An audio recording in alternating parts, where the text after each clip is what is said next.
Fighting games are arguably the most difficult genre of games to play. Sometimes looking at a combo menu feels like you're reading a completely different language. Add that with the fact that some combos have to be frame perfect to execute, and you also have to defend against those combos. It's easy to see why there's such a high learning curve. Take Street Fighter IV for example. Street Fighter IV is notoriously known for its difficult combos. This is because of how small of a window for error you have in executing them. Street Fighter IV had what is known as a one-frame link. In almost all fighting games, the FPS is capped to 60 frames because it is tied to the character's animations. So if frames were uncapped, the game would either be inconsistently too fast or too slow, depending on your computer hardware. So if 1 second is 60 frames, then a one frame length is 1/60th of a second. So you have 1/60th of a second to link your next input or else you'll drop the combo. To put that in Brawlhalla terms, that's like doing grounded delight reverse nair, but you still have to input more moves after that because the combo is longer. Now not all fighting games are that ridiculously hard, but the consensus is that they are on average harder than most games. But within the genre, there are subgenres. Some of those subgenres are more accommodating to casual players than others. Some maybe don't even have a casual side of their community. Today I'm going to go through the main fighting game subgenres and explain what I think is their biggest flaw. Now when I say traditional, that can kind of be subjective. My definition of a traditional fighting game can actually be shown using one of the most simple fighting games ever made. Footsies. A 1v1 between you and your opponent. Each opponent has 1 health bar, there's 2 to 3 rounds, both characters can go up, down, left, right. There are very few combos you can do and it's very simple. That's what makes it so hard. Obviously fighting games like Street Fighter and Mortal Kombat have more features like special moves and stuff like that, but the core concept is still the same. However, the issue with these types of fighting games is how hard it is to appeal to casual players.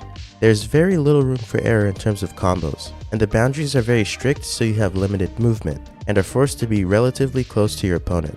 There isn't any RNG involved either. It can sometimes make the game more stressful than fun, so although it's great for the competitive side, the casual side suffers as a consequence. 3D fighters are exactly what you think they are. They are literally 3-dimensional. But don't get it confused with games that are 2.5D, or 2.5D for short. 2.5D fighting games have 3D character models, but the camera is still viewed in a side-scrolling 2D format, and the characters can only move on the X and Y axis, with the exceptions being something like a command throw or a critical arm move, but that's kind of like a animation cutscene in a way, so you can't really move during those scenes. But 3D fighters can move on all axes, not just the X and Y. This is usually performed by sidestepping. Sidestepping allows for another option of defense to bait or dodge an attack. So now not only do you have to predict if your opponent will dash back, forward, attack, or block, you now have to worry about them dodging to the side. This adds another level of difficulty for new players, thus making the learning curve even higher than it already was.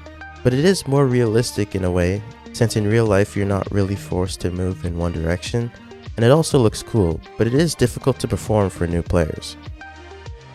Platform fighters are fought on stages that are platforms, I know.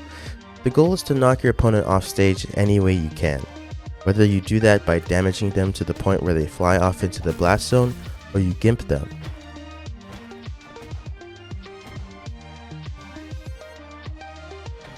Yeah, boy.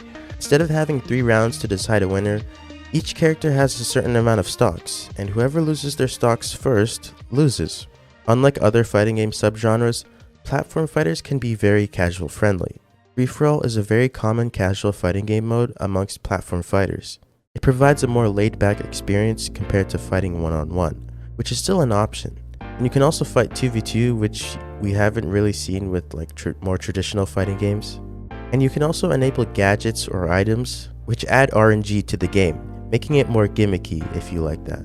The biggest problem platform fighters suffer from is passiveness.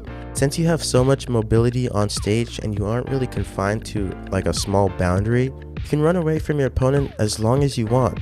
This leads to very frustrating gameplay, especially in ranked and esports. He finally did it. Yeah, it's nasty. That's nasty. Woo, man. And Experience is over here just thinking, what do I do? He's trying to break the neutral with the weapon throw and goes right back over to the left side of the stage. And Llama still has complete control He's of this bringing it matchup. back. He's bringing it back from 0-2. What is that? He's on the way. Look at this. Look at this. You know, you gonna come in, bro? Tactically, Llama could Yeah. just let this happen for 7 minutes. Yeah. If you're into fighting games and you like anime, well boy do I have the perfect subgenre for you. In anime, fight scenes are always intense, fast-paced, and sometimes dramatic.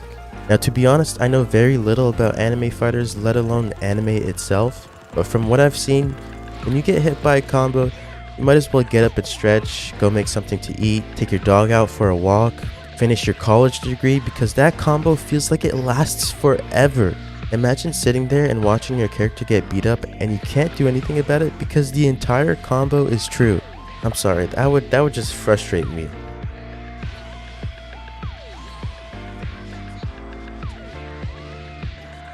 Assist fighters work exactly like Strikeout in Brawlhalla. You pick a roster of characters and when one gets knocked out, the next character comes in. However, unlike in Strikeout, you can choose which character to swap and when. Some assist fighters also allow for really long combos by switching characters mid-combo. We've seen this in Marvel vs. Capcom and also Dragon Ball Z. It also adds another layer of difficulty because when you swap characters mid-combo, the inputs change because you're using a different character. Now I know I said anime fighters have long combos, but this clip from Marvel vs. Capcom 3 is truly ridiculous.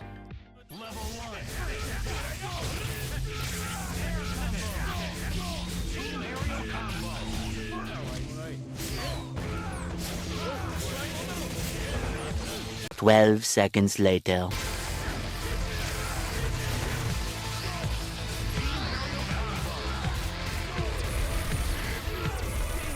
"5 minutes later.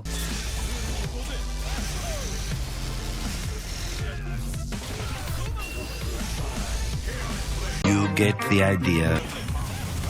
I mean, the poor guy died like 300 hits ago. Was that really necessary? I think if someone ever did that to me in like tournament, I would literally walk off the stage. So there you have it.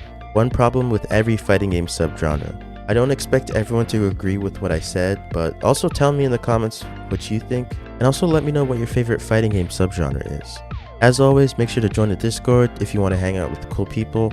Also make sure to follow the Twitch, and if you want to become a member, you can get access to cool emotes and badges, and depending on what tier you get, you can get early access to videos like this. Now I usually don't make videos that aren't solely focused on Brawlhalla, so please let me know if you guys enjoyed this, and if you want me to make more videos that maybe aren't just Brawlhalla. Depending on the feedback I get from this video, I could start branching out into other like maybe fighting games or just video games, or I could just stick to Brawlhalla, so we'll see what happens. Anyways, that's it for me. I hope you guys have a good day.